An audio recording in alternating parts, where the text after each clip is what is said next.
Cek-cek sekarang udah masuk jam 18.30. Malam hari ini kita akan melakukan pembahasan baru, pembahasan mengenai wawasan kebangsaan. Seperti yang udah di-share kemarin, udah ada 15 soal mengenai wawasan kebangsaan. Nah, malam hari ini kita akan bahas dari soal-soal tersebut. Nanti mungkin akan ada satu soal yang cukup panjang karena aku membahasnya cukup detail. Cukup detail yaitu sebagai bahan-bahan tambahan buat teman-teman kayak gitu. Oke, kita mulai dari pembahasan yang pertama atau nomor satu. Soalnya adalah mengakui persamaan derajat, persamaan hak dan kewajiban asasi setiap manusia tanpa membeda-bedakan suku, keturunan, agama, kepercayaan, jenis kelamin, kedudukan sosial, warna kulit dan sebagainya merupakan bukti dari pengamalan Pancasila sila yang ke. Nah, ini seperti yang udah pernah kita bahas sebelumnya, kalau misalkan kaitannya berkaitan dengan kemanusiaan, nah ini kan ini ya berkaitan dengan humanisme sekali ataupun hak-hak kemanusiaan. Nah ini kelihatan sekali nih. Em, Persamaan hak dan kewajiban setiap manusia tanpa membeda-bedakan sukunya, kemudian keturunan, agama, kepercayaan, jenis kelamin, kedudukan sosial, warna kulit, dan sebagainya adalah bagian dari nilai-nilai humanisme. Nah, seperti yang kita ketahui, kalau misalkan berkaitan dengan nilai kemanusiaan atau humanisme, itu selalu berkaitan dengan sila yang kedua, yaitu kemanusiaan yang adil dan beradab. Nah, ini aku rasa sih teman-teman udah paham ya. Poinnya adalah kepada aspek kemanusiaan. Kalau yang lain jelas salah. Kalau ketuhanan yang Maha Esa, nah ini nggak ada. Memang ada bab masalah agama di dalam soal tersebut, tapi tidak berkaitan dengan tapi titik poinnya bukan kepada agamanya, tapi lebih kepada persamaan hak kemanusiaannya. Kemudian berkaitan dengan persatuan, nah ini nggak masuk juga nih yang poin C atau yang jawaban C, nggak masuk juga. Meskipun dia berkaitan dengan perbedaan, tapi soalnya bukan mengarah kepada perbedaan untuk kemudian disatukan. Nah itu soalnya bukan seperti itu. Jadi bukan kemanusiaan, bukan berkaitan dengan persatuan. Nah, kerakyatan juga salah. Nah, ini nggak ada kaitannya dengan kerakyatan. Kemudian apalagi yang keadilan sosial itu juga nggak ada kaitannya. Ya, meskipun memang dari segi keadilan memang ada, tapi poin utamanya lebih kepada persamaan hak dan kewajiban kemanusiaan. Jadi jawaban yang paling tepat adalah jawaban yang B, kemanusiaan yang adil dan beradab. Oke, kita nextkan ke soal nomor 2. Undang-Undang Tipikor atau Tindak Pidana Korupsi atau peraturan pemerintah untuk memberantas korupsi yang berlaku di Indonesia terkandung di dalam. Nah, ini kalau kita mengacu dari beberapa opsi jawaban yang ada, ini jawaban yang tepat adalah yang A. Undang-Undang Nomor 20 Tahun 2001. Itu adalah tentang tindak pidana korupsi atau Undang-Undang Tipikor. Nah, undang-undang ini merupakan perubahan atas Undang-Undang Nomor 31 tahun 1999, sama juga tentang tindak pidana korupsi. Nah, di dalam Undang-Undang Nomor 20 ini, tahun 2001 ini ada bab mengenai korupsi, suap, gratifikasi, dan kerugian negara. Ini kalau nggak salah sampai sekarang masih yang dipakainya adalah undang-undang ini, Undang-Undang Nomor 20 tahun 2001. Nah, sebenarnya apa aja sih poin-poin utama atau yang isi di dalam undang-undang ini? Jadi, em, isi pokoknya yang ada di dalam Undang-Undang Nomor 20 ini yang pertama adalah berkaitan dengan memperkuat aturan pemberantasan korupsi di Indonesia. Nah, jadi ya inilah biasanya undang-undang yang dipakai oleh KPK. Jadi kalau teman-teman tahu, em, praktek pemberantasan korupsi itu kan sebenarnya udah lama terjadi, bahkan sejak eranya Soekarno pun udah ada. Soekarno udah ada, eranya Soeharto juga udah ada. Ya walaupun memang em, lembaga-lembaga lembaga-lembaga pemberantasan korupsi itu ya dia punya taringnya biasanya di awal-awal. Tapi kalau udah di akhir-akhir biasanya setelah lama berdiri itu biasanya tumbuh lagi ya kayak KPK sekarang lah kayak gitu. Itu sebenarnya hal yang sudah sering terjadi di dalam sejarah pemberantasan korupsi kita. Nah, kemudian poin yang keduanya adalah berkaitan dengan jenis-jenis pidana korupsi, seperti misalkan suap, gratifikasi, dan penyalahgunaan jabatan. Nah, ini diatur detail secara detailnya di sini. Nah, kemudian mengatur ancaman pidana yang lebih berat bagi pelaku korupsi, sampai mengatur pembalikan beban pembuktian terbatas terhadap harta kekayaan tersangka korupsi. Jadi yang harus membuktikan bahwa dia nggak bersalah atau uangnya dari mana itu ya pelakunya ini, supaya jelas uangnya dari mana kayak gitu. Nah, kemudian kalau di opsi yang B, Undang-Undang Nomor 21 Tahun 2001, ini dia berkaitan dengan masalah pemberian otonomi khusus.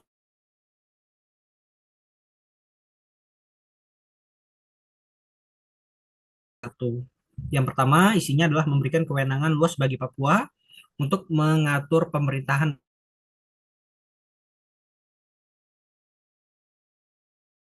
karena di sana masih banyak masyarakat adat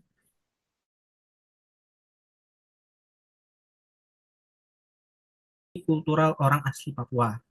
Sampai pengaturan pembagian keuangan yang lebih besar dari pusat, terutama dari sumber daya alam. Ini biasanya berkaitan dengan dana bagi hasil. Ini dana bagi hasil.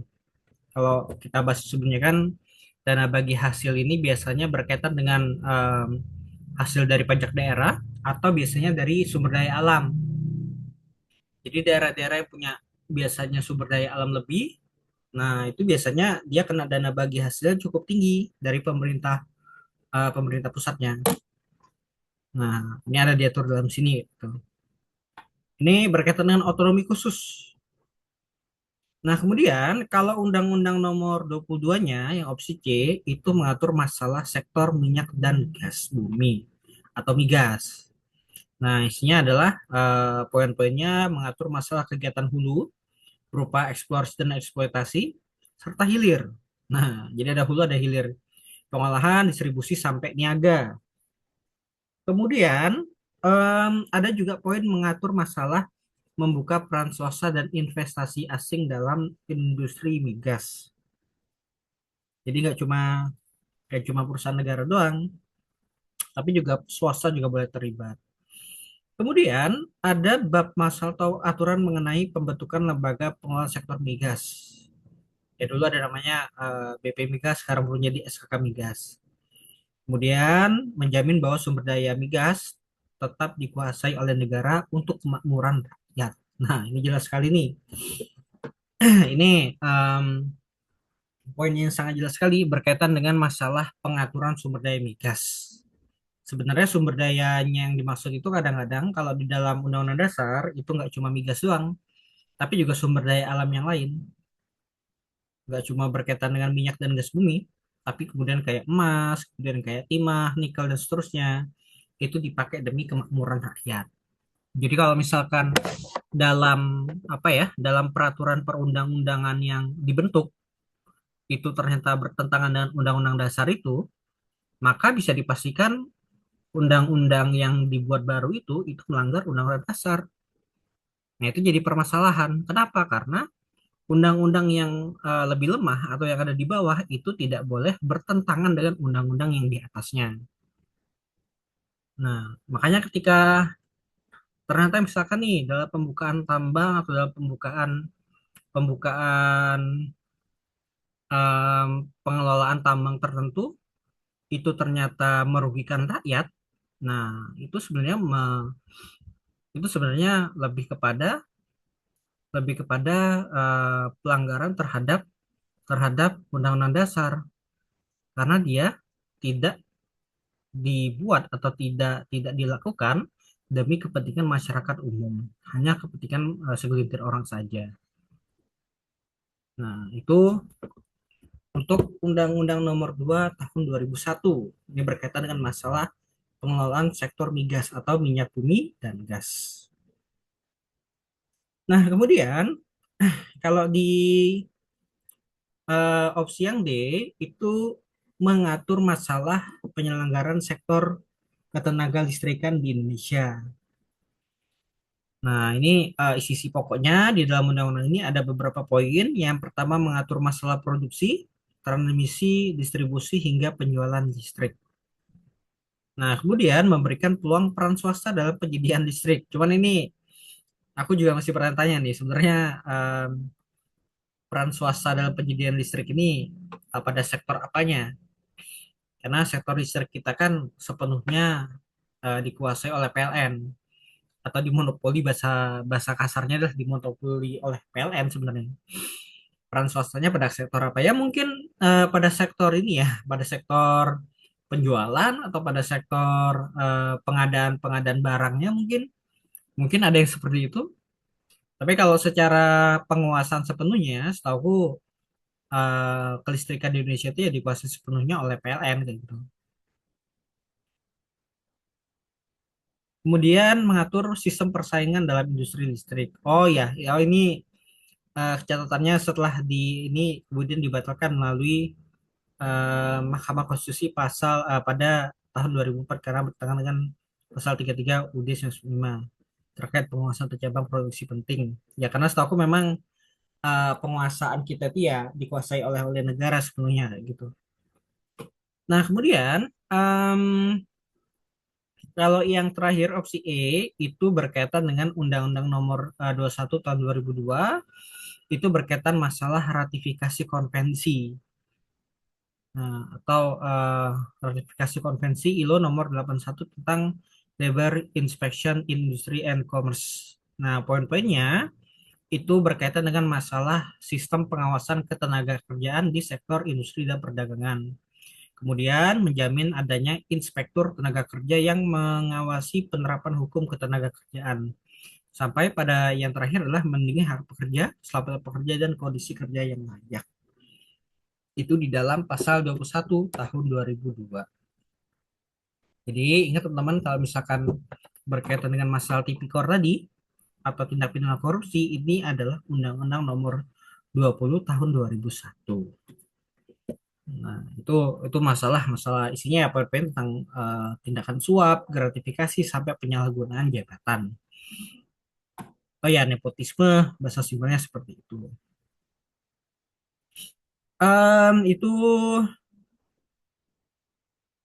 Itu nomor-nomor dua dari eh, yang udah ada tadi. Kita next kan ke soal yang ketiga.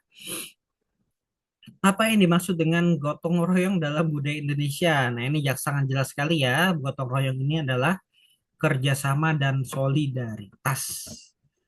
Nah, itu gotong royong.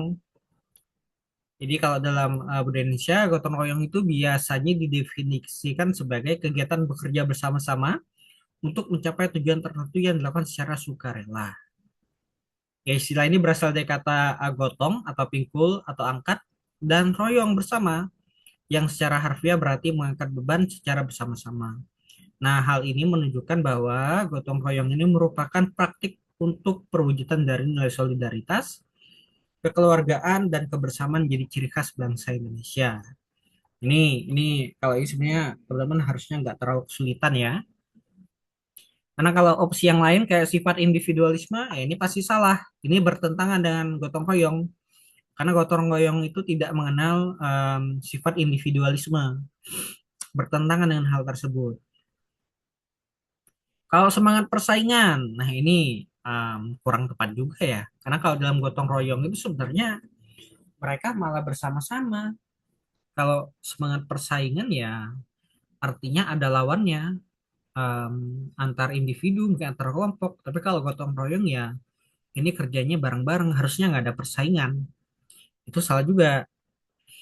Kemudian keegoisan dan berperilaku dalam berperilaku. Nah ini juga juga salah ya. Karena kalau keegoisan biasanya ya berkaitan dengan memikirkan diri sendiri atau dengan sifat individualisme.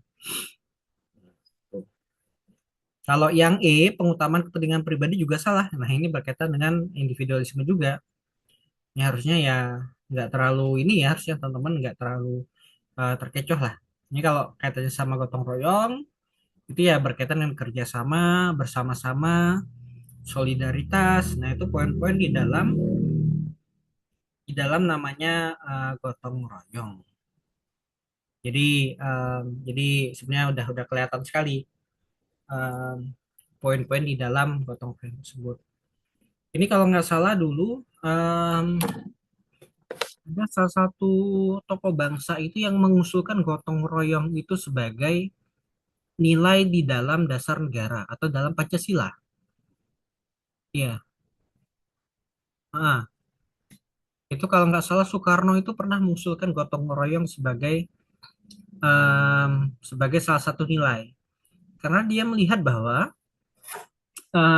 jadi kalau misalkan kita ngomongin Pancasila itu kan Pancasila itu kan bukan sebenarnya sesuatu yang dibentuk sendiri.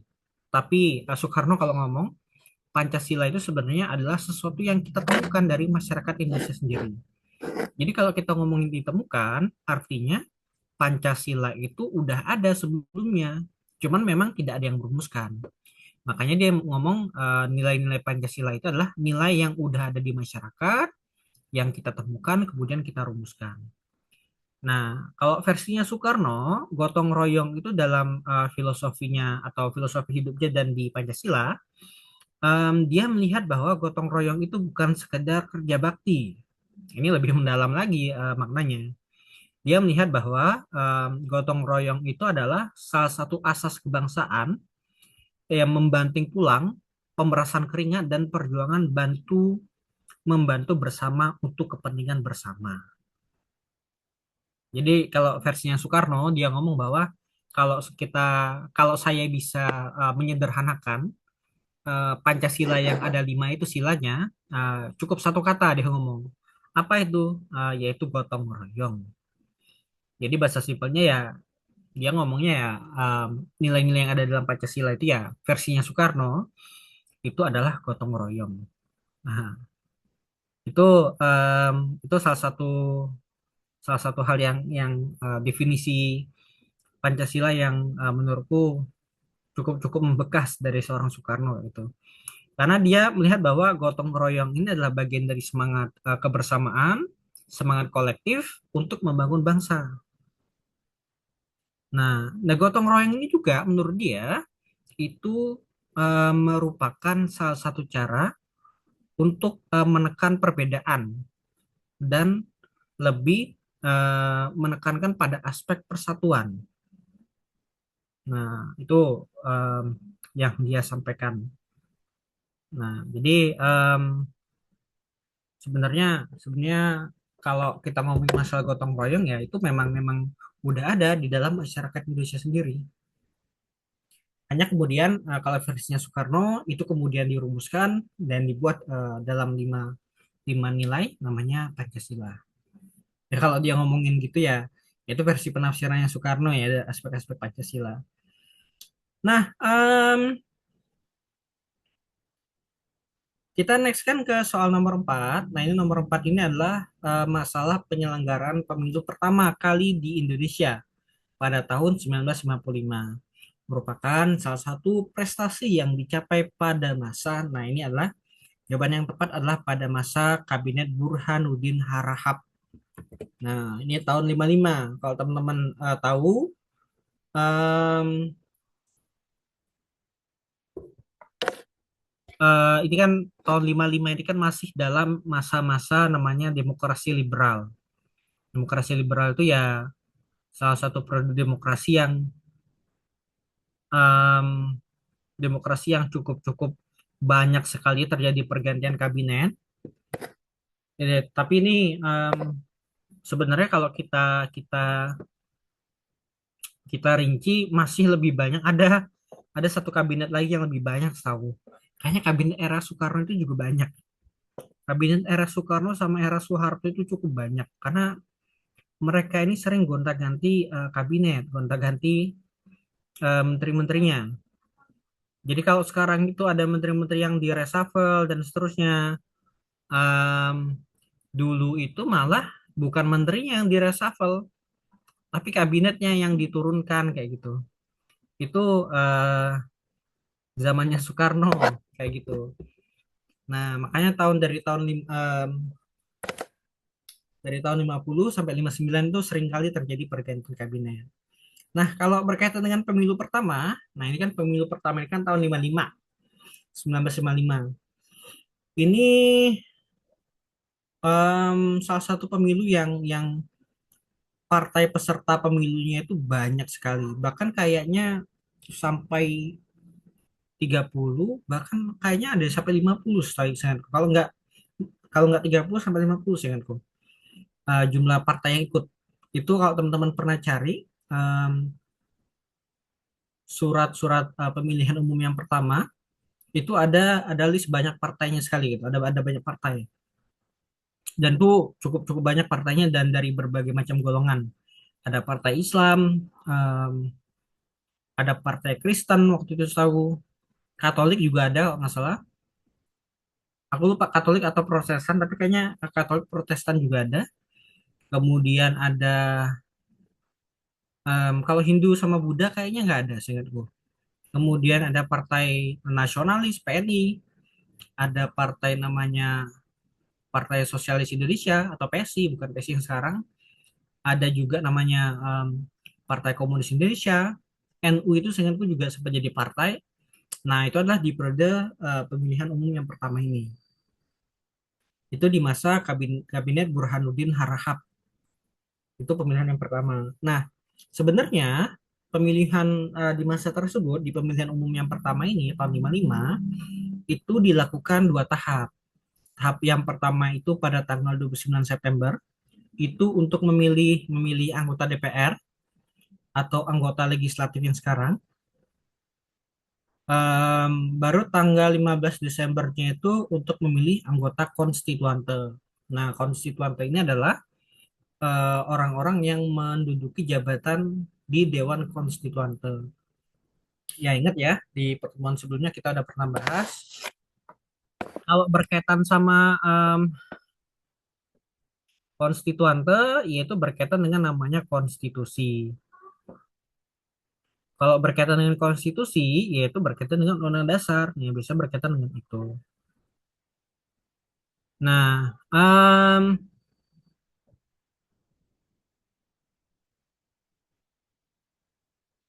nah, itu adalah pemilihan umum yang pertama. Jadi jejak-jejak demokrasi Indonesia itu ya pemilihannya ya dimulai dari itu, tahun 1995 itu.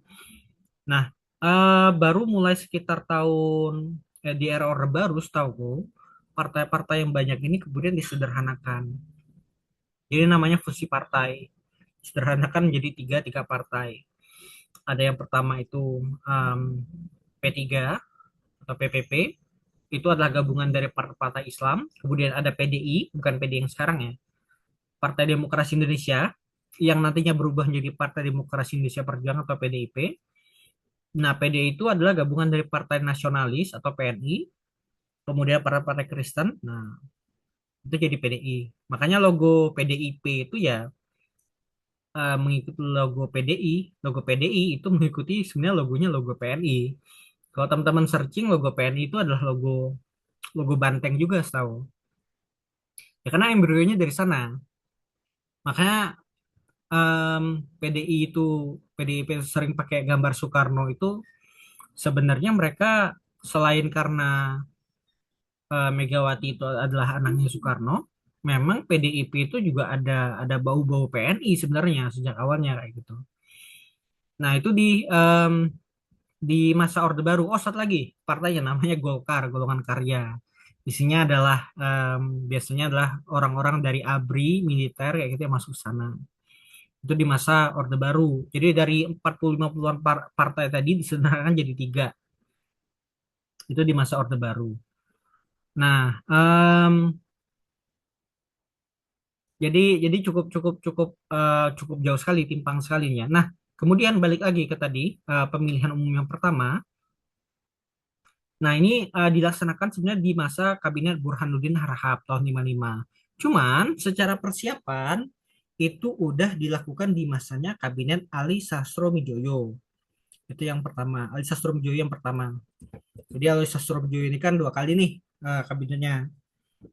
Cuman karena dia keburu diturunkan atau dapat mosi tidak percaya, akhirnya diganti ke Kabinet Burhanuddin Harahap. Nah, ini aku jelasin kenapa bisa terjadi pergantian seperti itu. Nah, balik lagi ke yang tadi. Jadi di masanya tahun 50 ini, 1950 sampai 1959, ini kita kenal dengan namanya periode demokrasi liberal. Itu yang terjadi di Indonesia tahun 50 sampai 59. Nah, demokrasi liberal ini punya beberapa ciri-ciri khas atau ciri-ciri. Yang pertama itu adalah pergantian kabinetnya sangat cepat sekali. Bahkan tidak ada kabinet yang bertahan lebih dari 3 tahun. Nah, jadi kalau seperti aku bilang tadi, em, kalau sekarang itu sering terjadi pergantian menteri atau di reshuffle, kalau dulu malah bukan pergantian bukan pergantian menterinya doang, tapi pergantian kabinetnya secara langsung kayak gitu. Itu terjadi pergantian. Nah, itu di masa demokrasi liberal. Nah, kemudian em, yang paling dominan itu sebenarnya adalah parlemen yang sangat dominan. Jadi kalau misalkan parlemen yang nggak suka sama program kerjanya si kabinet itu, ya dia bisa mengeluarkan namanya mosi tidak percaya. Mosi tidak percaya itu sekarang udah nggak ada lagi. Mosi tidak percaya itu adalah bentuk protes ketika program kerja yang dia dilakukan oleh kabinet itu tidak sesuai atau menurut dia melanggar atau punya kekurangan dan seterusnya. Kayak misalkan bahasa simpelnya kayak gini. Em, Presiden dan kabinet yang sekarang kan punya program namanya makan bergizi gratis atau MBG. Nah, ternyata dalam pelaksanaannya MBG ini punya banyak kecacatan. Ada orang yang keracunan, ada praktek korupsi, kemudian ada praktek kolusi, nepotisme, dan seterusnya. Kemudian ada pelanggaran terhadap yayasan-yayasan mengelola ini, kayak gitu. Nah, parlemen itu berhak mengajukan namanya em, mosi tidak percaya. Mosi tidak percaya. Parlemen itu adalah badan atau lembaga perwakilan rakyat.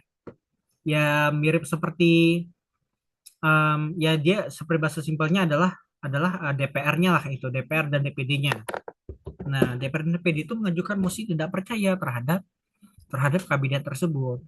Mosi tidak percaya, ya udah besoknya MBG itu program di stop, kabinetnya diganti kayak gitu. Nah, karena parlemennya sangat dominan waktu itu. Tapi sekarang mosi tidak percaya ini udah nggak ada lagi. Kayaknya di eranya setelah dari era ini deh, setelah dari eranya Soekarno, setelah dari 59 itu mosi tidak percaya itu dihilangkan, dihilangkan dan sampai sekarang udah nggak ada lagi. Kayaknya kalau sekarang ada pun ya, itu agak-agak sedikit mustahil sih, karena yang ada di dalam kabinet sekarang itu kan hampir semua partai. Iya betul. Dulu yang masih jadi oposisi itu kayak PKS sama PAN itu juga udah gabung. Demokrat juga udah gabung. Siapa? PDIP. PDIP kan juga sebenarnya dia tidak pernah menjadi oposisi yang full. Habis kena permasalahan politik kemarin kan, permasalahan politiknya ya si si si sekjennya si Hasto itu kena kena kasus. Nah, setelah itu kan ada terjadi transaksi politik dan sebagainya, akhirnya nggak jadi.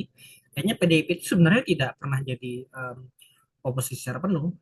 Nah, dan perlu kita ketahui juga orang-orang yang ada di parlemen ini juga atau yang ada di DPR, DPD itu juga kadang-kadang adalah orang-orang yang masuk ke dalam partai bikinannya presiden misalkan kayak gitu. Misalkan ada di parlemen ini adalah orang-orang yang Gerindra. Nah, dia harus manut lah atau harus patuh sama presidennya yang orang Gerindra juga atau bahkan ketua-ketua Gerindra gitu. Jadi mosi tidak percaya itu ya kalau di era sekarang ya kayaknya hampir-hampir tidak akan bekerja kayak gitu.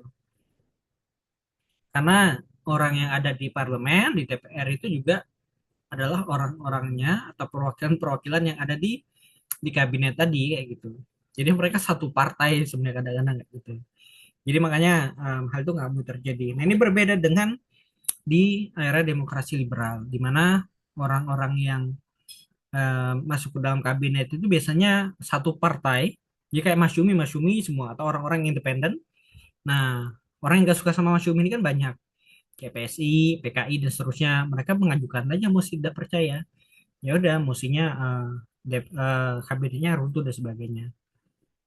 Oke, udah jam 19.00. Nanti kita lanjutkan lagi di jam 20.00. Ini kita pending sebentar pembahasannya. Nanti akan kita lanjutkan untuk beberapa kabinet-kabinet yang lainnya kayak gitu.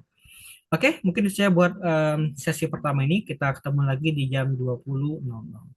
Oke, terima kasih semuanya. Dari soal yang sudah kita bahas tadi berkaitan dengan demokrasi liberal. Ya, jadi demokrasi liberal ini adalah salah satu periode demokrasi yang cukup cukup sering sekali terjadi pergantian ini, pergantian pergantian kabinet. Nah, kemudian ada beberapa ciri-ciri yang lain yang mencirikan dari demokrasi tersebut kayak gitu. Seperti misalkan adanya, seperti saya bilang tadi, adanya konflik ideologi antara partai yang nasionalis. Biasanya partai-partai nasionalis ini biasanya seperti Partai Nasionalis Indonesia atau PNI atau partainya Soekarno. Kemudian Islam itu ada seperti Masyumi, kemudian ada NU itu juga sempat menjadi sebuah partai. Kemudian ada Partai Sosialis atau PSI, bukan PSI yang sekarang ya, Partai Sosialis Indonesia itu adalah salah satu partai yang ketua umumnya adalah Sultan Syahrir. Kemudian juga ada PKI juga. Nah, jadi masing-masing partai itu karena secara ideologinya mereka kuat, pemikirannya kuat. Jadi ketika ada satu kabinet yang tidak sesuai dengan pemikiran mereka, maka kabinet tersebut akan diberikan mosi tidak percaya. Nah, ini em, periode yang sebenarnya itu masing-masing partainya sangat-sangat ideologis sekali kayak gitu. Ya berbeda lah dengan keadaan hari ini yang ya partainya ya mereka bergerak ya atas kepentingan kepentingan partai mereka sendiri, bukan kepentingan ideologi yang mereka anut kayak gitu. Jadi kalau ada sekarang ada namanya Partai Islam, itu sebenarnya bukan partai Islam, tapi juga ya mereka nggak bisa sebut sebagai partai Islam juga kayak gitu, karena ciri-ciri khas partai Islamnya udah nggak ada lagi. Kalau ditanya mereka apakah nasionalis, ya mereka ngomongnya nasionalis kayak gitu. Padahal kalau kita ngomongin di era demokrasi liberal, antara nasionalis, partai Islam, sosialis, dan seterusnya itu sangat-sangat terlihat sekali. Nah, kalau sekarang ya, kalau ditanya apa ideologi partainya ya mungkin kalau kita ngomong ya ideologinya lebih kepada ideologi-ideologi kapitalis mungkin seperti itu. Karena rata-rata para pengurus partai ini juga mereka adalah golongan pengusaha yang mereka kadang-kadang ada di partai ini demi kepentingan kepentingan ekonominya masing-masing kayak gitu. Itu ciri-ciri ciri-ciri ciri yang ketiga dari era demokrasi liberal. Kemudian kondisi ekonomi pasca revolusi masih rapuh dan memerlukan stabilitas serius. Jadi memang karena tahun 1950-an ini salah satu periode yang cukup periode setelah dari era-era revolusi. Ada yang menyebutnya revolusi nasional, revolusi fisik, ada yang menyebutnya masa bersiap. Nah, itu cuman itu adalah periode-periode yang sebenarnya hampir mirip kayak gitu. Karena tahun 49 kan Indonesia itu baru diakui sebagai sebuah negara oleh oleh Belanda. Jadi baru benar-benar mereka menata sebagai sebuah negaranya itu ya baru tahun 1950-an kayak gitu. Termasuk masalah politik dan ekonomi juga. Itu tahun-tahun 50-an. Nah, tapi tahun 50-an itu juga mereka Indonesia juga tidak sepenuhnya tenang. Mereka juga seringkali mengalami konflik-konflik internal. Salah satunya seperti terjadinya peristiwa pemberontakan seperti di DTII, ada PRRI Permesta, kemudian ada ketegangan di Irian Barat. Itu konflik-konflik yang sangat-sangat menguras tenaga sekali, konflik internal. Jadi periode 50-59 ini juga juga banyak sekali terjadi peristiwa konflik-konflik internal di dalam tubuh Indonesia itu sendiri. Itulah yang menyebabkan kenapa secara politik kita sebenarnya belum stabil, dan secara ekonomi juga belum stabil. Nah, di masa demokrasi liberal ini ada beberapa kabinet yang sempat dibentuk kayak gitu. Yang pertama adalah kabinet Natsir. Ini dari orang-orang dari Masyumi, dari Muhammad Natsir. Orang dari Masyumi dan biasanya isi kabinetnya orang-orang Masyumi dan orang-orang yang independen. Ada Sukiman, kabinet Wilopo, Ali Sastrom Joyo 1, kemudian ada Burhanuddin Harahap, kemudian ada Ali Sastrom Joyo 2 sama kabinet Juanda. Itu kabinet-kabinet di masa demokrasi liberal. Aku kasih beberapa pembahasan rinciannya terkait beberapa kabinet ini. Ini sebagai tambahan teman-teman bisa belajar. Kayak misalkan di masa kabinet Natsir, ini periodenya cukup singkat juga, tahun 50 sampai 51. Di kabinet Natsir ini, ya dia pertama kali diumumkan itu tanggal 22 Agustus 1950. Tapi ya memang baru bekerjanya tanggal 7 September 1950. Dan berakhirnya itu pada 21 Maret 1991. Artinya nggak nyampe setahun sebenarnya era kabinet Natsir ini. Nah, beberapa tokoh pentingnya itu seperti ada Muhammad Natsir, itu dari Masyumi. Menteri-menterinya isinya ada dari PNI, Masyumi, sama Independen.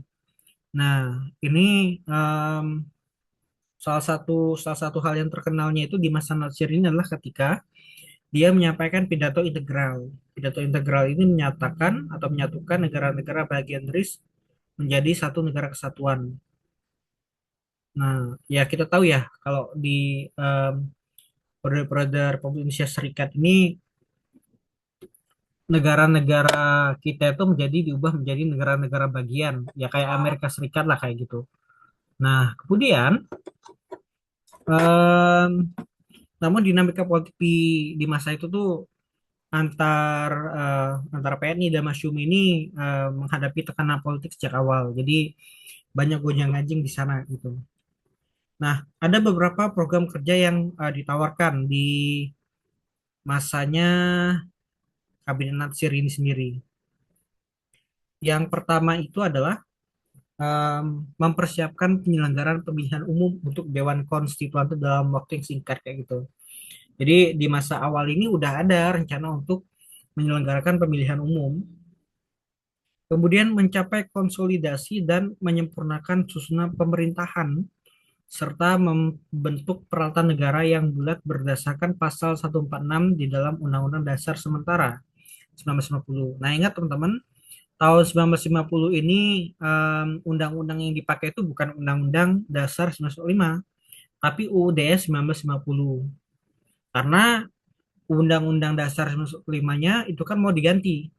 Jadi karena mau diganti, akhirnya dibuatlah Undang-Undang Dasar Sementara tahun 1950. Cuman jujur aku nggak tahu isi-isi ininya ya, isi dari UUD 1950 ini apa. Apakah dia sama dengan UUD 1945? Tapi harusnya beda sih. Karena kalau sama ya ngapain ada UUD 1950 kayak gitu. Kemudian ada program mengenai menggiatkan berbagai usaha untuk mencapai keamanan dan ketentraman. Kemudian mengembangkan dan memperkokoh kekuatan perekonomian rakyat sebagai dasar bagi pelaksanaan kegiatan ekonomi nasional. Nah, ini fokus-fokus pada masalah ekonomi dan aspek keamanan. Karena memang di periode awal kita itu juga aspek keamanan dan ekonomi itu masih cukup cukup rentan sekali, masih cukup rentan. Ya bayangin aja, negara baru merdeka, tiba-tiba ada perang, em, dan sangat miskin sekali waktu itu bisa dibilang. Nah, kondisinya kita kan habis diblokade ekonomi juga sama Belanda gitu. Jadi periodenya memang lagi periode krisis kayak gitu. Makanya tahun 50-an awal itu jangan heran kalau tahun-tahun tersebut tuh banyak sekali krisis dan terjadi berbagai tindak kejahatan kayak gitu. Kemudian membangun pembangunan perumahan rakyat. Nah, ini ide-ide di masa kabinetnya Nasir. Nah, kemudian menyempurnakan organisasi angkatan perang dan pemulihan mantan anggota-anggota tentara dan gerilya di masyarakat. Sama yang terakhir adalah memperjuangkan dan mengusahakan penyelesaian masalah perebutan wilayah Irian Barat dalam waktu yang singkat. Nah, ini adalah program kerja yang seringkali didengungkan masalah perebutan Irian Barat atau Papua Barat.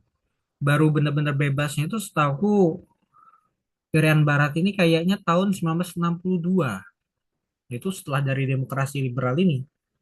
Itu masih diperjuangkan. Jadi wilayah Indonesia itu baru benar-benar lepas dari Belanda itu sebenarnya tahun 1962 ketika Irian Barat kembali ke tangan Indonesia. Nah, cuman di masanya Natsir ini sendiri ada beberapa tantangan yang akhirnya terjadi konflik di sana.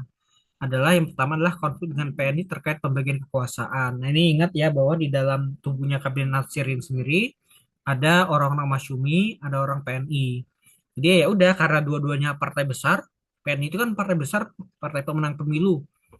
Ya udah terjadi konflik di dalamnya. Munculnya berbagai pemberontakan daerah. Nah, ini ada tantangan-tantangan yang sering terjadi di masa demokrasi liberal. Kemudian masalah keamanan dan stabilitas yang belum pulih. Nah, itu permasalahan di periode awal. Nah, kemudian ada beberapa pencapaian yang dilakukan oleh Kabinet Natsir. Seperti misalkan berhasil melakukan reorganisasi Bank Indonesia menjadi bank devisa pertama. Kemudian melaksanakan reorganisasi Bank Rakyat Indonesia sehingga membantu kegiatan baru di bidang perdagangan dan produksi dalam negeri. Jadi bank-bank yang awalnya itu dimiliki oleh Belanda itu berhasil diubah menjadi kepemilikannya Indonesia. Kemudian untuk mendirikan bank baru, Bank Industri Negara membiayai pembangunan jangka panjang. Bank tersebut kemudian mengganti nama menjadi Bank Pembangunan Indonesia atau Bapindo. Kemudian dapat memberikan petunjuk pendirian perusahaan baru dalam memajukan industri kecil di bidang pertanian seperti pengolahan kulit, pembuatan payung, batu bara, ubin, dan keramik. Berhasil membangun industri menengah besar seperti percetakan, pengiriman ulang permen karet, pabrik kertas, dan pabrik pupuk. Nah, biasanya pabrik-pabrik ini adalah pabrik-pabrik yang merupakan warisan Belanda yang dibangun ulang biasanya. Kemudian Indonesia diterima sebagai anggota Perserikatan Bangsa-Bangsa atau PBB pada tanggal 28 September 1950. Ya walaupun em, setelah itu kan Indonesia keluar lagi tuh di era Soekarno, baru masuk lagi tuh kan di eranya Presiden Soeharto. Nah, cuman kabinet itu akhirnya jatuh karena mendapatkan mosi tidak percaya dari parlemen, terutama berkaitan dengan kebijakan keamanan dan diplomasi. Ya tadi alasannya karena di tahun-tahun tersebut banyak terjadi pemberontakan di internal Indonesia sendiri. Nah, kemudian setelah kabinet Nasir itu tumbang, nah itu digantilah menjadi kabinet eranya kabinet Sukiman. Itu dia sama juga. em, Dia berdiri tahun 1991 sampai 1992. Ini kayaknya juga nggak nyampe setahun juga nih. Nah, Kabinet Sukiman Suyurjo ini dia menjabat pada tanggal 27 April 1991 hingga 25 Februari 1992. Ini adalah koalisi antara Masyumi dan PNI juga. Kayak gitu, tokoh pentingnya adalah Sukiman Wirjo Sajoyo dan sama wakilnya adalah Suwiryo itu dari PNI. Ini kayaknya di periode awal ini masih masih dua-dua partai ini doang antara Masyumi sama PNI. Nah, ada beberapa program utama yang mereka tawarkan, seperti misalkan menjalankan tindakan dengan tegas sebagai negara hukum untuk menjamin keamanan dan ketentraman. Kemudian membuat melaksanakan rencana kemakmuran nasional. Ini program ekonomi nih, mempercepat usaha penempatan mantan pejuang dalam lapangan pembangunan. Nah, ini biasanya adalah lebih kepada mantan-mantan tentara, mantan-mantan laskar, sebagainya.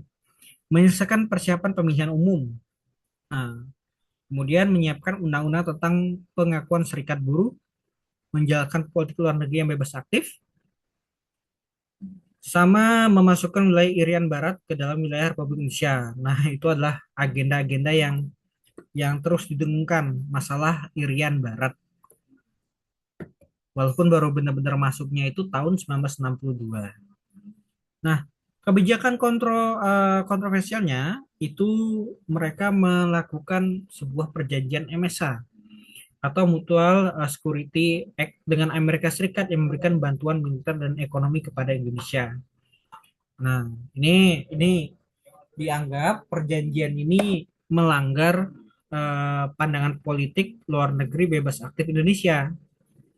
Nah, perjanjian itu kemudian membuat Indonesia itu em, menjadi bagian dari blok Barat, blok Amerika Serikat, yang waktu itu berkonflik dengan blok Timur, Uni Soviet. Nah, akhirnya karena ada kritik dan tekanan, em, akhirnya ya udah, akhirnya mandat kabinet itu dikembalikan lagi kepada presiden. Nah, ya tadi lagi-lagi masalah mosi tidak percaya. Itu adalah kesalahan ini ya, kesalahan sampotiknya. Jadi kayak misalkan Indonesia nih, kayak sekarang kan juga menjadi kontroversi juga nih ketika Indonesia bergabung ke dalam BOP. Kenapa? Karena itu melanggar prinsip politik luar negeri bebas aktif Indonesia. Karena kalau Indonesia join ke dalam BOP, artinya Indonesia itu menjadi bagian dari Amerika Serikat, berpihaknya ke Amerika Serikat kayak gitu. Nah, itu jadi permasalahan. Itu pernah terjadi juga di masanya demokrasi liberal. Nah, setelah dari kabinet ini diganti jadi kabinet Wilopo. Ini sama juga nih, kabinet Wilopo ini bisa dibilang masa kerjanya juga sebentar. Kabinet Wilopo. Ini isinya ya, koalisinya ada PNI, Masyumi, sama PSI. Partai Sosialis Indonesia ya, bukan Partai Solidaritas Indonesia. Nah, em, ya konflik yang terbentuknya kabinet ini ya di masa-masa adanya ketegangan antara militer dan politisi sipil. Sehingga masalah agraria dan konflik tanah menjadi isu nasional. Nah, makanya di masa itu ada penyusunan RUU Pokok Agraria, masalah pertanahan nih. Kemudian ada program pembangunan ekonomi berbasis industri ringan. Kemudian ada pembenahan keuangan negara, pengendalian inflasi dan stabilitas harga, sama penegakan ketertiban politik. Kemudian salah satu peristiwa pentingnya atau krisisnya adalah ketika adanya perwira Angkatan Darat menuntut pembubaran parlemen. Ini yang menyebabkan terjadinya em, hubungan yang buruk antara sipil dan militer. Ya lagi-lagi masalah ini kemudian memicu mosi tidak percaya. Kemudian juga ada terjadinya konflik Tanjung Morwa antara bentrokan antara petani dengan aparat keamanan, masalah tanah lagi. Kemudian akibat mendekatkan tegangan politik dan dukungan, akhirnya kabinet ini mengundurkan diri lagi. Jadi dulu itu rata-rata kabinet itu sebenarnya selain dia dapat mosi tidak percaya, dia juga juga mengundurkan diri. Nggak tahu ya, mungkin karena waktu itu mereka merasa bahwa ketika program yang mereka lakukan itu gagal, ya mereka malu, akhirnya nggak sanggup kayak gitu. Nah ini agak ironis sekali dengan hari ini, dimana ketika menterinya gagal sebenarnya, tapi dia merasa berhasil dan nggak mau mengundurkan diri. Nah, tapi di masa-masa demokrasi liberal ya kekuatan moralnya masih sangat tinggi sekali. Ini kabinet selanjutnya adalah kabinet Ali Sastroamidjojo. Ini cukup agak lama, 2 tahun. Dia berasal dari PNI dan kemudian kabinet ini didukung oleh NU juga dan beberapa partai kecil. Nah, NU dulu sebelum jadi ormas, sekarang kan ormas Islam ya. Jadi NU itu pertamanya ya memang ormas Islam, kemudian juga sempat berganti jadi organisasi politik atau partai politik, kemudian ganti lagi menjadi ormas Islam lagi. Jadi dulu sempat masuk ke dalam perpolitikan.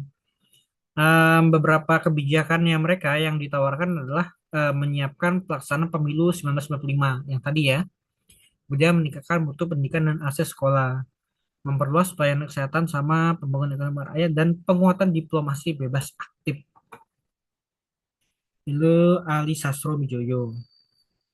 Nah, prestasinya adalah em, terjadinya pemilihan umum 1995 yang sukses. Nah, jadi sebenarnya program tadi yang pemilu pertama itu ya memang dilaksanakan di masanya Burhanuddin Harahap, tapi perencanaannya sebenarnya di era Ali Sastroamidjojo.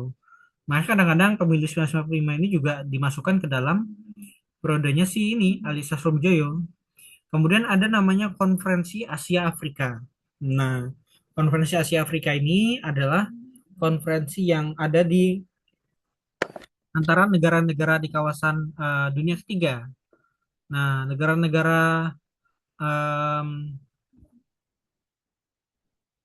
negara-negara dunia ketiga ini adalah negara-negara yang mereka menjadi korban dari konflik politik antara blok barat sama blok timur. Ya, blok barat ya Amerika Serikat, blok timur ya Uni Soviet. Nah, em, salah satu salah satu apa ya salah satu keputusannya waktu itu adalah melaksanakan namanya konferensi Asia Afrika karena negara-negara dunia ketiga ini adalah negara-negara yang seringkali berada di kawasan Asia sama Afrika yang menjadi korban dari penjajahan atau kolonialisme. Ya kan negara-negara yang jadi korban kolonialisme itu ya kalau nggak di Asia ya Afrika kan dua-dua negara itu. Nah, kemudian sebelumnya sebenarnya ada namanya konferensi Kolombo. Konferensi Kolombo, kemudian dari konferensi itu dicetuskanlah konferensi Asia Afrika. Nah, sebenarnya adanya konferensi Asia Afrika ini menegaskan kembali bahwa Indonesia dan negara-negara dunia ketiga ini di kawasan Asia dan Afrika ini tidak mau memihak blok barat maupun blok timur. Sebenarnya seperti itu. Akhirnya mereka punya blok sendiri. Nah, kemudian ada ada prestasi yang lainnya adalah masalah peningkatan citra Indonesia di dunia internasional. Nah, ya meskipun beberapa pencapaiannya cukup gemilang, ya kabinetnya akhirnya jatuh juga karena masalah adanya konfigurasi kekuatan politik baru di parlemen. Dari Ali Sastroamidjojo ganti menjadi kabinetnya si Burhanuddin Harahap. Ini ya dia Burhanuddin Harahap ini adalah sebenarnya adalah orang dari Masyumi juga. Nah, mereka membentuk namanya kabinet Zaken atau Zaken kabinet. Itu kabinet yang ahli dan tidak terlalu mewakili partai. Nah, ini jadi sebenarnya menjadi salah satu salah satu kabinet yang cukup menarik juga karena penentuan kabinetnya bukan karena orang tersebut berasal dari partai mana, tetapi lebih kepada orang tersebut ahli di bidang apa. Jadi kalau dia adalah ranahnya keamanan, ya udah dia dia ditempati oleh orang yang memiliki keahlian di bidang keamanan. Atau dalam bahasa pemerintahnya adalah meritokrasi, menempatkan seseorang berdasarkan keahliannya. Nah ini sebenarnya adalah catatan penting untuk masalah pemilihan menteri-menteri di dalam kabinet. Bahkan termasuk hari ini sebenarnya. Hari ini kan ada beberapa kementerian-kementerian yang secara secara ini ya, secara keahliannya dia nggak ahli di bidang itu, tapi dipaksakan untuk ahli di bidang itu. Nah, ini menyalahi sistem meritokrasi sebenarnya. Nah, di eranya Burhanuddin Harahap ini dia membentuk Zaken kabinet atau kabinet Zaken di mana em, seseorang itu dipilih bukan karena dia mewakili partai apa, melainkan lebih kepada keahliannya apa. Ada beberapa program prioritas yang dijalankan seperti menjaga netralitas dan keamanan pemilu 1995 putaran kedua. Ini di masa ini ya, di masanya ini melanjutkan dari programnya si Ali Sastroamidjojo. Nah, kemudian reformasi birokrasi dan pemberantasan korupsi, stabilitas ekonomi dan harga pokok, sama penataan ulang hubungan Indonesia-Belanda. Nah, kemudian ada beberapa prestasinya. Yang seperti pertama adalah pemilihan umum 1995 yang berjalan aman, jujur, dan efisien. Kemudian pembubaran hubungan Uni Indonesia-Belanda yang dianggap merendahkan kedaulatan Indonesia, perbaikan disiplin aparatur negara sama meski efektif dan profesional kabinet ini jatuh, tapi kabinet ini jatuh dan setelah PNI menarik dukungan menegaskan betapa rapuhnya koalisi saat itu. Jadi ya akhirnya bubar dan diganti lagi menjadi Kabinet Ali Sastro Widoyo II. Ini sama juga, ini cuma setahun juga gitu. Ya program kerjanya hampir mirip juga sama yang sebelum-sebelumnya, seperti menata ulang hubungan struktur pemerintah pusat dan daerah, peningkatan pendapatan negara melalui reformasi pajak, persiapan diplomasi menghadapi masalah Irian Barat, sama menjaga stabilitas ekonomi nasional. Ya itulah masalah-masalah di era-era awal, masalah stabilitas, ekonomi, dan seterusnya. Nah, cuman ada beberapa permasalahan. Seperti yang pertama adalah gerakan PRI Permesta di Sumatera dan Sulawesi. Nah, gerakan PRI Permesta ini sebenarnya cukup sering menjadi perdebatan. Mereka ini masuk kategori pemberontakan atau bukan. Karena ada beberapa orang yang berpendapat ini lebih masuknya gerakan ketidakpuasan terhadap pemerintahan pusat. Akhirnya muncullah PRI Permesta. Tapi memang hal ini hal yang sangat wajar sebenarnya, memang karena waktu itu orientasi pembangunan dan ekonomi itu kebanyakan lebih kepada pusat kayak gitu. Nah, jadi ketidakpuasan di daerah-daerah yang lain itu sebenarnya bukan hanya terjadi sekarang, tapi sejak lama terjadi kayak gitu. Salah satunya adalah PRI Permesta. Dan termasuk beberapa gerakan yang lain itu juga dipicu oleh ketidakpuasan terhadap pemerintahan pusat.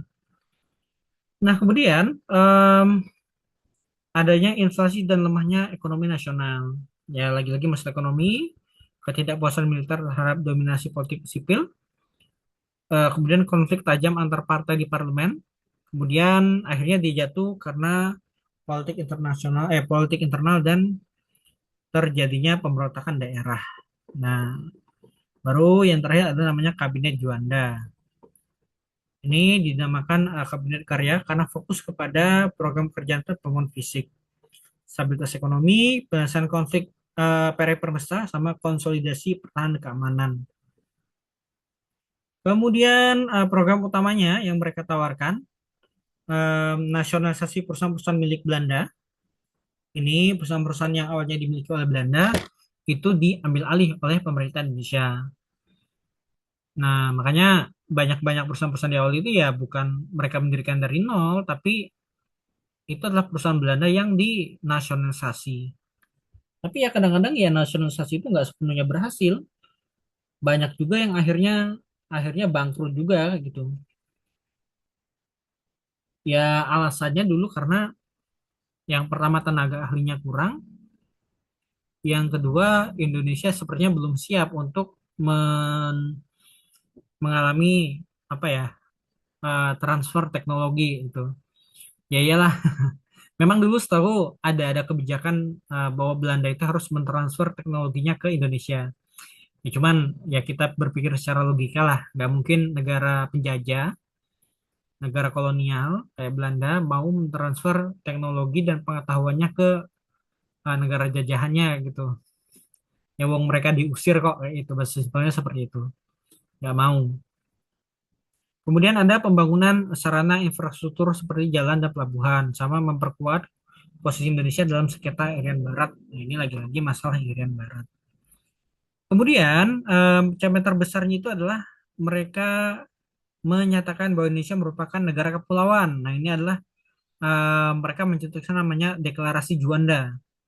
Nah, Deklarasi Juanda ini adalah salah satu deklarasi yang em, menginisiasi bahwa Laut Indonesia itu adalah bagian dari Indonesia. Jadi dulu laut-laut yang membatasi pulau itu bukan laut Indonesia, tapi laut internasional statusnya. Nah, cuman karena ada deklarasi Juanda, ya mereka bilang bahwa Indonesia itu adalah negara kesatuan. Laut itu bukan pemisah, laut itu adalah pemersatu, sehingga laut adalah bagian dari wilayah Indonesia. Dampaknya jadi wawasan Nusantara, kemudian memperluas wilayah kedaulatan Indonesia, menjadi rujukan dalam UNCLOS. Kemudian kabinet ini berakhir ketika Presiden Soekarno mengeluarkan Dekret Presiden 5 Juli 1959. Nah, ingat ya, Dekret Presiden ini yang ada tiga itu kemarin, yang ada tiga poin em, yang dikeluarkan oleh Soekarno. Nah, kemudian di masa demokrasi liberal ini sangat sering sekali terjadi kejatuhan kabinet, kejatuhan partai, kejatuhan parlemen, sorry bukan parlemen, kejatuhan em, pemerintahan kayak gitu. Terdapat beberapa alasannya. Yang pertama adalah sistem parlementer multipartai. Jadi banyak koalisi yang dibentuk itu rapuh, itu rapuh kayak itu. Sebenarnya kalau kita ngelihat yang kabinet-kabinet yang ada sekarang juga mereka juga rapuh juga karena mereka dibentuk bukan berdasarkan satu ideologi atau pandangan yang sama, tapi berdasarkan kepentingan tersendiri. Rapuh kayak gitu. Kemudian konflik ideologi antar partai, ya kayak nasionalis nih, kayak PNI. Kemudian Islam, ada Masyumi sama NU, sama sosialis. Nah itu partai-partai yang cukup-cukup seringkali berkonflik tuh. Belum lagi nanti setelah tahun 50-an ke atas ada PKI juga. Nah, itu adalah partai-partai yang cukup-cukup sering berkonflik dengan partai Islam. Kemudian perbedaan sikap terhadap ekonomi. Nah, ini memicu munculnya mosi tidak percaya, protes, dan sebagainya. Kemudian kondisi keamanan yang rawan. Nah, ini masalah terjadinya berbagai pemberontakan. Ada DTI, RMS atau Republik Maluku Selatan, peristiwa Andi Aziz, ada Peri Permesta, dan seterusnya. Nah, itu masalah-masalah internal ini memicu ketidakstabilan terhadap politik nasional. Kemudian ketidakmatangan demokrasi. Ya, ini budaya parlementer belum mapan sehingga mosi tidak percaya ini ya seringkali digunakan menjatuhkan kabinet, bukan lebih kepada jadi bahan evaluasi. Kemudian terakhir adalah militer tidak puas. Nah, ini sudah menjadi rahasia umum bahwa kalangan militer, ya spesifiknya ABRI sebenarnya ya, angkatan bersenjata, entah dari tentara maupun polisi dan sebagainya, itu sebenarnya juga mau masuk ke dalam ranah perpolitikan. Ya sebenarnya itu bukan bukan hal yang baru yang ada hari ini, tapi sejak lama udah ada. Makanya nanti di era Orde Baru ada namanya Golkar, Golongan Karya. Nah, itu adalah partai-partai militer sebenarnya. Kalau kita lihat secara isinya, ya ABRI lah simpelnya kayak gitu. Nah, cuman ya tadi ada beberapa poin-poin yang membuat kabinet era demokrasi liberal ini cukup cukup berhasil. Pemilu 1995 itu adalah pemilu pertama dan dianggap sebagai pemilu paling jujur dalam sejarah, paling bersih, paling jujur, dan meskipun partai-partai ini saling berkonflik ideologinya, dianggap sebagai pemilihan yang cukup bersih zaman itu. Ada konferensi Asia Afrika di periode itu. Ini mengukuhkan Indonesia sebagai gerakan non-blok. Integrasi wilayah negara, yang tadi deklarasi Juanda, kemudian nasionalisasi perusahaan asing, walaupun nggak sepenuhnya sukses sama evaluasi terhadap sistem parlementer. Itu catatan-catatannya. Jadi em, sebenarnya yang kayak gini tuh aku jarang nemuin sih soal-soalnya ya. Maksudnya soal-soal yang secara detail dia membahas program apa. Makanya nomor 4 ini, ya ini baru pertama kali aku melihat yang spesifik membahas tentang pemilihan umum atau program kerjanya kabinet mas apa. Ya silakan sih teman-teman bisa pakai ini sebagai bahan bahan pembelajaran. Kalau misalkan hafal ya malah lebih bagus kayak gitu. Tapi kalau nggak hafal ya seenggaknya diingat masalah poin-poinnya. Oke, kita next kan ke soal yang kelima. Masalah upacara peresmian BPUPKI bertempat di, nah ingat ini BPUPKI apa? BPUPKI adalah Badan Pendidikan Usaha Persiapan Kemerdekaan Indonesia. Nah ini tempat peresmiannya di namanya Gedung Cho Sang In. Ini diambil dari nama Jepang kalau nggak salah. Nah, Gedung Cho Sang ini nih, ini sekarang jadi namanya Gedung Pancasila. Kalau teman-teman main ke daerah Pejambon, daerah Jakarta, itu em, awalnya itu adalah gedung-gedung Volksraad di masa Belanda. Jadi Volksraad di masa Jepang jadi Chongsang-in, kemudian sekarang jadi gedung Pancasila. Gedung Volksraad ini adalah gedung legislatifnya era Belanda. Legislatif ini ya kayak DPR lah, simpelnya kayak gitu. Nah, daerahnya itu di daerah Pejambon, daerah Jakarta. Kayaknya sekarang jadi museum deh setahu tempat ini. Tuh jadi museum. Kalau yang lain ini jelas salah ya. Pegangsaan Timur ini bukan tempat BPUPKI, tapi tempat proklamasi kemerdekaan. Rumahnya Soekarno, kalau nggak salah. Bukit Tinggi, Bukit Tinggi juga bukan ya. Bukit Tinggi ini em, nggak tahu nih. Kalau yang Yogyakarta ini setahu ya, ya ini kita tahu Yogyakarta apa ya? Ya pernah jadi ibu kota negara yang kedua. Kemudian kediaman Laksamana ini juga bukan. Kediaman Laksamana ini adalah tempat ketika perumusan naskah proklamasi. Nah, itu di rumah Laksamana, bukan di Gedung Chongsang-in. Oke, next nomor yang keenam, tokoh yang mengusulkan agar menandatangani naskah proklamasi cukup Soekarno dan Hatta atas nama bangsa Indonesia adalah, nah ini yang betul adalah Soekarni. Soekarni ini tokoh golongan muda. Ini Soekarni dianggap sebagai anak didiknya Soekarno sebenarnya. Soekarni Kartowirjo. Nah, ini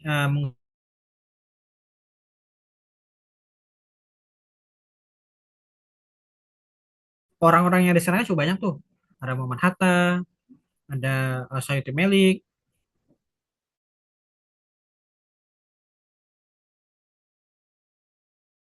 perbedaan pendapat. Siapa nih yang harus tantangan? Akhirnya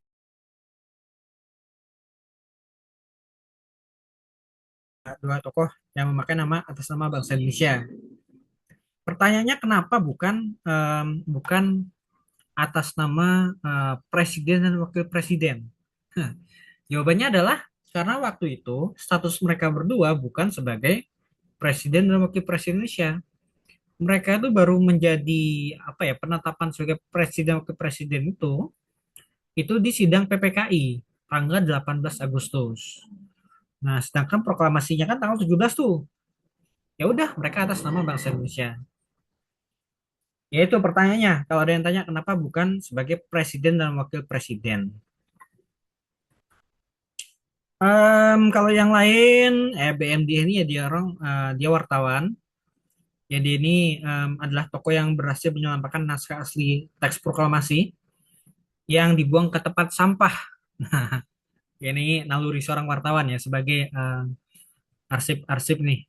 Nah, padahal itu ya coret-coretan sebenarnya. Kemudian ada Ahmad Subarjo, nah ini dia sebenarnya adalah golongan tua. Dia ini ya merumuskan kalimat pertama dalam teks proklamasi dan dia adalah penengah dalam peristiwa Rengas Dengklok, bukan masalah tanda tangan itu. Hero Saleh ini dia golongan muda juga. Ini adalah tokoh yang mendesak Soekarno dan Hatta memproklamasikan kemerdekaan. Ya, dia ikut bagian dalam aksi penculikan itu sebenarnya. Sayuti Melik, nah dia yang mengetik naskah proklamasi. Sayuti Melik ini laki-laki ya, jangan ini ya, jangan terkecoh. Sayuti Melik itu laki-laki. Um, dia ini kalau nggak salah juga seorang wartawan, Sayuti Melik. Hmm. Nama istrinya itu SK Trimurti. Dia seorang wartawan juga, atau jurnalis ya itu. Nomor 7, manusia sebagai ciptaan Tuhan yang Maha Esa didudukan sesuai dengan harkat, martabat, dan kodratnya menurut esensi nilai Pancasila. Nah, ini jawaban yang tepat adalah humanitas atau humanisme. Atau kalau dalam Pancasila di sila yang kedua ya, ini sesuai dengan harkat, martabat, dan kodratnya. Penempatan manusia selayaknya manusia. Manusia sebagai hakikatnya seorang manusia.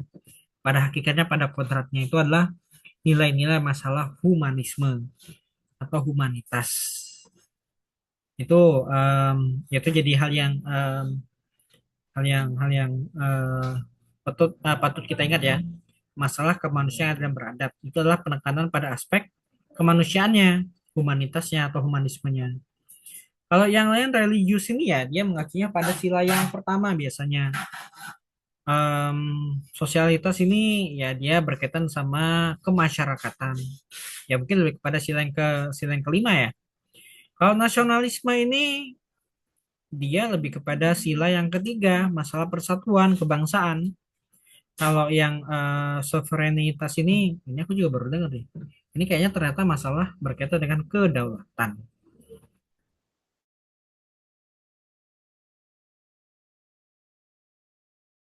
Nomor 8, wawasan Nusantara bagi keberadaan negara dan bangsa Indonesia sekurang-kurangnya dilihat dari dua aspek, yaitu jawaban yang betul adalah A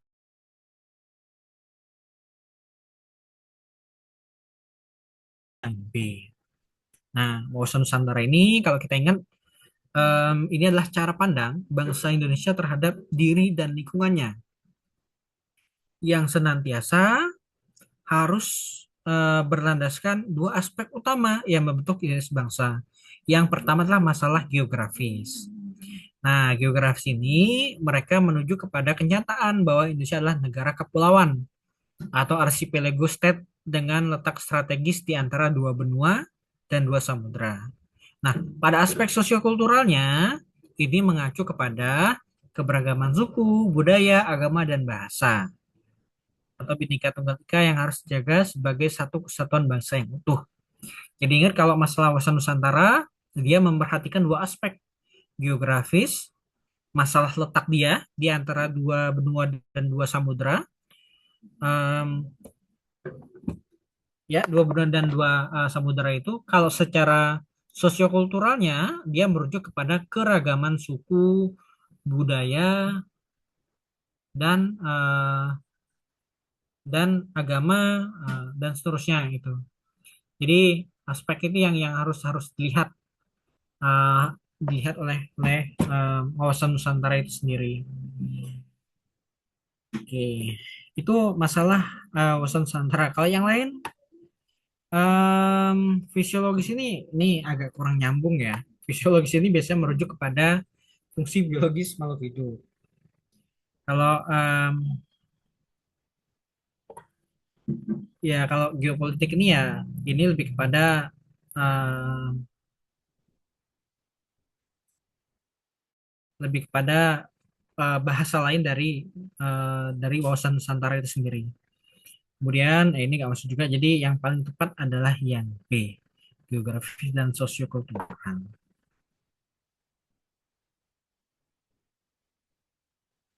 Oke, kita nextkan ke soal nomor yang ke-9.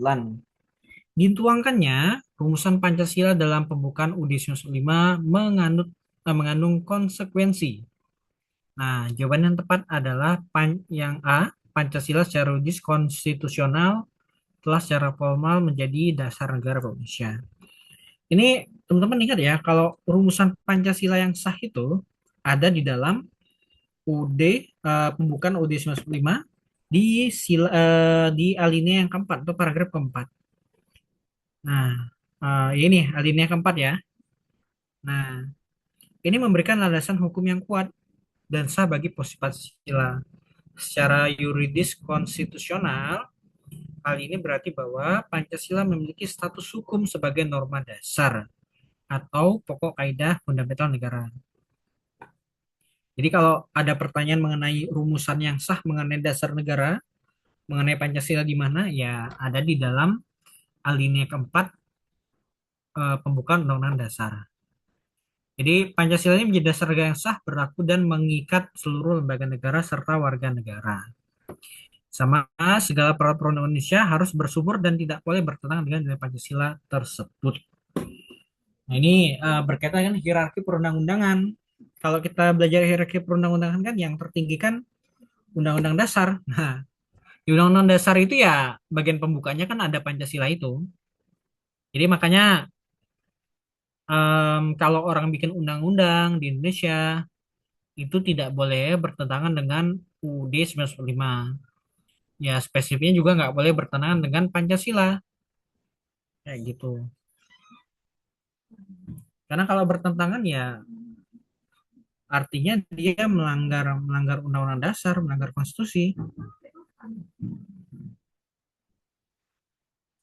Gitu. Oke, next nomor 10. Berikut ini yang bukan merupakan contoh wujud integrasi nasional adalah ini teman-teman harusnya bisa memahami secara mudah ya. Kalau yang bukan integrasi nasional ini adalah penyatuan dari orang-orang yang memiliki kebudayaan berbeda. Ya, kalau penyatuan atau integrasi nasional pasti lawan katanya adalah sikap tidak menyatu atau tidak toleran atau tidak menghormati pandangan orang lain. Nah, itu ada tercermin di dalam yang tidak menghormati pemeluk agama lain. Kenapa? Ketika kita tidak menghormati pemeluk agama lain, itu memicu terjadi disintegrasi nasional. Itu lawannya dari integrasi nasional. Kalau integrasi nasional adalah penyatuan, kalau disintegrasi adalah lawannya dari penyatuan, pembubaran. Bubar, bahasa simpelnya seperti itu. Nah, kalau opsi yang lain itu adalah sikap-sikap yang cenderung mengarah kepada integrasi nasional. Kayak apa? Kayak yang A ini. Sikap saling menghargai dan merasa ikut memiliki kebudayaan lain. Nah, ini adalah bagian dari upaya integrasi nasional. Karena kalau kita memahami kebudayaan lain, memahami agama lain, meskipun tidak mengamalkannya, tapi kita paham kayak gitu. Kalau mereka ini juga sama seperti kita. Kemudian sikap saling menonjolkan budaya daerah dengan merendahkan budaya.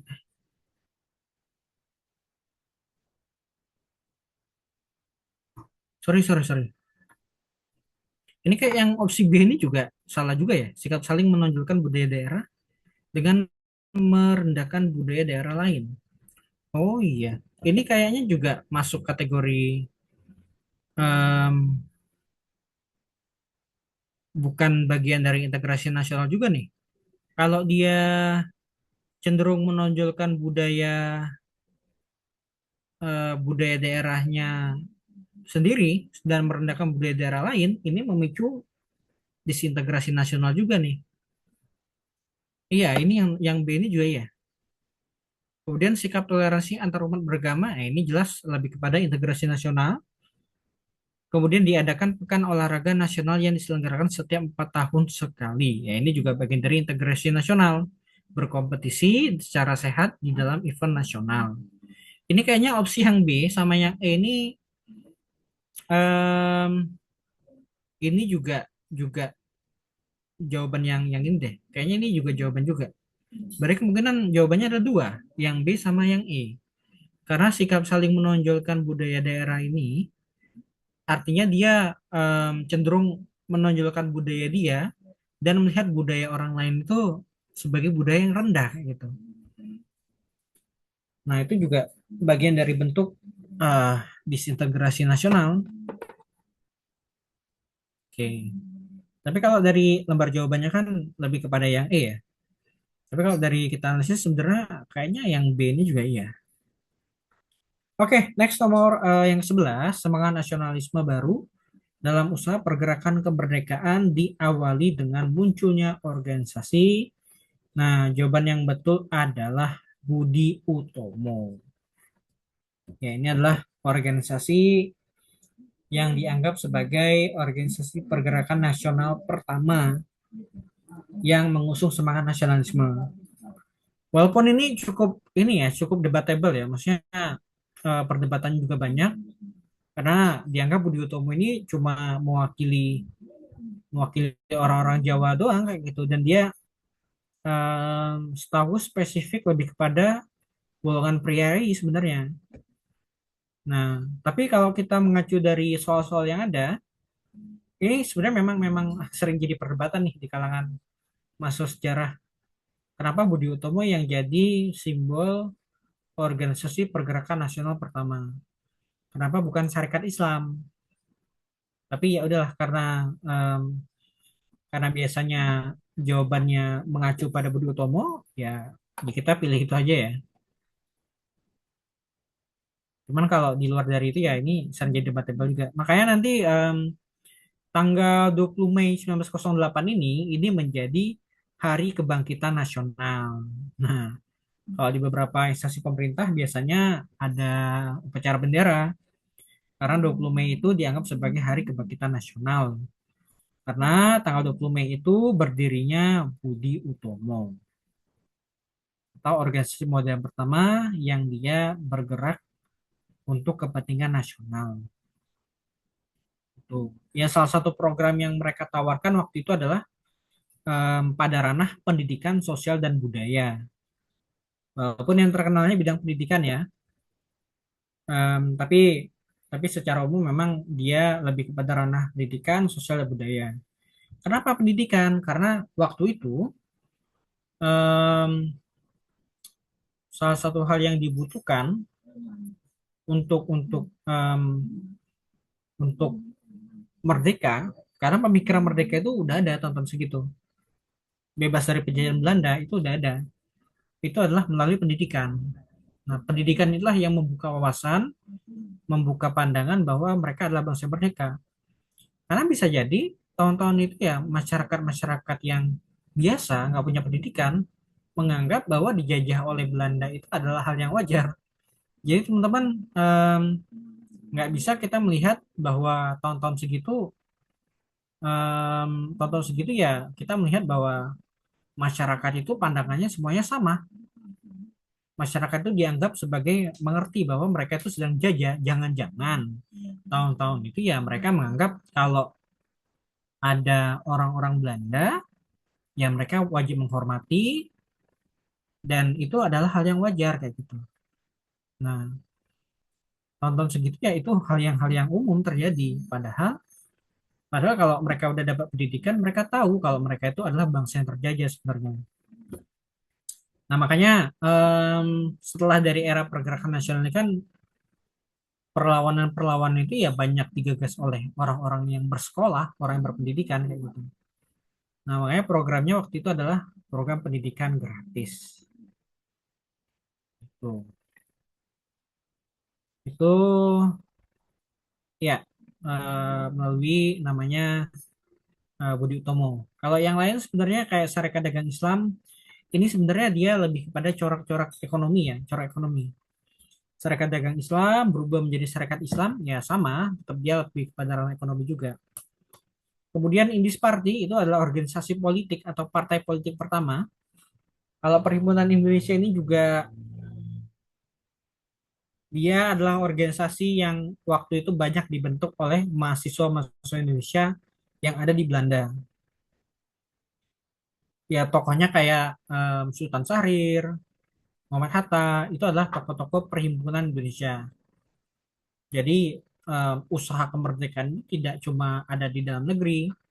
Kalau di dalam negerinya kan ada Soekarno, kalau di dalam negerinya kan ada Sultan Syahrir, Muhammad Hatta, tuh itu organisasi-organisasi yang dia ingin mengusung semangat kemerdekaan. Ya lagi-lagi tadi adalah organisasi ini dibentuk oleh orang-orang yang berpendidikan. Gitu. Kemudian ada PNI. Nah, PNI adalah partai politik juga. Ini adalah bentukannya Soekarno. PNI. Lambangnya kalau nggak salah banteng, kalau nggak salah. Teman-teman bisa searching di internet, lambangnya banteng. PNI ini nanti di masa Orde Baru itu gabung jadi PDI. PDI itu juga lambangnya banteng juga. Nah, kemudian tahun 1997, ya kalau nggak salah 1997 terjadi peristiwa namanya Kuda Tuli. Itu adalah peristiwa penyerangan kantor PDI. Nah, karena waktu itu PDI itu berusaha dipecah belah. Ada PDI-nya kubunya Megawati, ada PDI kubunya satu lagi tuh yang diduga bentukannya Orde Baru. Nah, peristiwanya adalah peristiwa Kuda Tuli. Kuda Tuli itu penyerangan 27 Juli seingat saya. Nah, itu akhirnya yang membuat Megawati itu membentuk namanya PDIP yang ada sekarang. Partai Demokrasi Indonesia Perjuangan. Kalau nggak salah tahun kapan ya? Itu partainya sempat dua tuh. Ada PDI sama PDIP. Tapi kayaknya PDI bubar. Makanya kenapa PDI ini sangat anti sekali dengan Soeharto. Jadi dia musuhnya kok. Oke, itu em, nomor 11 ya. Nomor 11 adalah organisasi pergerakan nasional. Namanya adalah Budi Utomo. Nomor 12 berikut ini termasuk dalam faktor pendorong nasionalisme dari luar dan pada masa awal pergerakan nasional kecuali. Ini yang terkecuali adalah adanya kelompok masyarakat berpendidikan tinggi. Itu yang ada di em, yang ada di dalam negeri harusnya. Jadi kalau faktor eksternalnya itu yang A itu ya, kemenangan Jepang atas Rusia, kebangkitan nasionalisme Asia Afrika, sama timbulnya paham baru nasionalisme sama lahirnya ideologi baru. Ya kurang rangkum ya faktor-faktor internal sama eksternalnya. Kalau internalnya ini ya penderitaan dan kesengsaraan akibat penjajahan, yaitu di dalam negeri munculnya kaum terpelajar. Nah, kaum terpelajar ini munculnya akibat kebijakan politik etis. Kebijakan politik etis itu ada tiga, ada edukasi, irigasi, sama migrasi atau transmigrasi, perpindahan penduduk dari Jawa ke Sumatera, Kalimantan, seterusnya. Jadi transmigrasi itu bukan program baru, tapi sejak zaman Belanda udah ada. Nah, salah satunya bidang yang lain adalah irigasi. Irigasi itu pengairan, terutama buat sawah-sawah. Yang terakhir itu kita di edukasi. Edukasi ini sebenarnya kebijakan politik etis ini dianggap sebagai kebijakan balas budi. Karena Indonesia itu udah dikeruk alamnya, nah makanya dikasihlah pendidikan, em, irigasi, sama transmigrasi. Ya, meskipun terlihat baik, tapi kebijakan ini sebenarnya pada awalnya bertujuan untuk memenuhi tenaga-tenaga pribumi di perusahaan-perusahaan Belanda. Jadi sebenarnya kepentingannya bukan buat kepentingan pribumi sepenuhnya. Kepentingan terselubungnya adalah demi kepentingan Belanda sendiri. Cuman pendidikan ini kemudian dipakai sebagai pisau bermata dua.